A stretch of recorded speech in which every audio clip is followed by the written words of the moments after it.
दर्शक बंधु चलतु जाना आज राशिफल विषय मेष राशि द्वादश चंद्र जो व्ययोग रही पथरद हो पारे उधार दिंतु नहीं बंधु मान मनमालिन्य घटीपे विवादीय परिस्थिति उपजी पारे वैवाहिक जीवन जंजालमय हो छात्र छात्री मैंने अवहेलित हे। मेष राशि कार्यक्षेत्र में आपण प्राधान्य वृद्धि पाइब पुराणा कार्य को संपूर्ण करने को समय लगे धन संपत्ति वृद्धि घटव। राशि निज कार्य दक्षतार वृद्धि घटव कार्य क्षेत्र में आशानुसार सफलता प्राप्त हो बैंक रु ऋण पाइबारे जो समस्यार सम्मुखीन होते ताहा समाधान हो पार। कर्कट राशि अन्य प्रति उदार मनोभाव सृष्टि होब राजनीति में सफलता प्राप्ति होब आवश्यकता ठारू अधिक खर्च हो पारे छात्र छात्री माने परीक्षा रे सफलता प्राप्त करिवे। राशि शारीरिक असुस्थता अनुभव करिवे आय ठारू व्यय अधिक हेबो अंगरे आघात लागि पारे मानसिक शांति बजाय रखा चेष्टा करंतु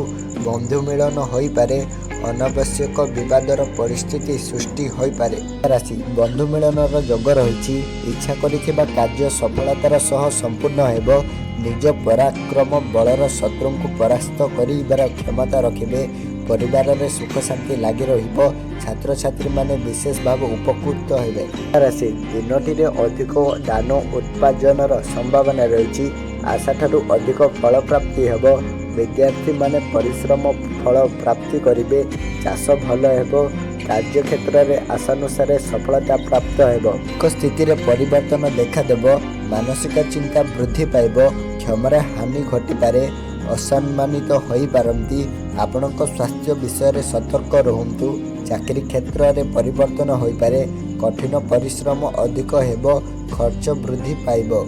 राशि धनुराशि रे घात चंद्र रही शारीरिक समस्या देखा देब अंगरे आघात लगिबो निराश एवं असंतोष मनरे रहिबे वार्तालाप शांत रुहतु व्यवसाय रे असुविधा हो पारे सतर्क रुहतु विद्यार्थी माने अमनोयोगी हेबे। राशि मनरे उच्च आशा भरी रहिबो सम्मान प्राप्ति हो पारे भ्रमणर जोग रही व्यक्तिगत समस्यार समाधान हेबो सान भाई भौणी सहित समन्वय रहिबो भावना को निज नियंत्रण में रखंतु विद्यार्थी माने खुशी खबर पाइबे। राशि अधैर्य होई किछि भूल निष्पत्ति नेबे अर्थ व्यय हेबो विपदपूर्ण कार्यकलाप दूर रे रहंतु भल सुजोगर लाभ उठेबाकू चेष्टा करंतु पारिवारिक सुख एवं संतुष्ट हेबो विद्यार्थी माने आमनयोगी हेबे। राशि मीन राशि को श्री चंद्र रही इच्छा करिथिबा वस्तु बा द्रव्य प्राप्त करिवे राजनीति रे पदोन्नतिर जोग रही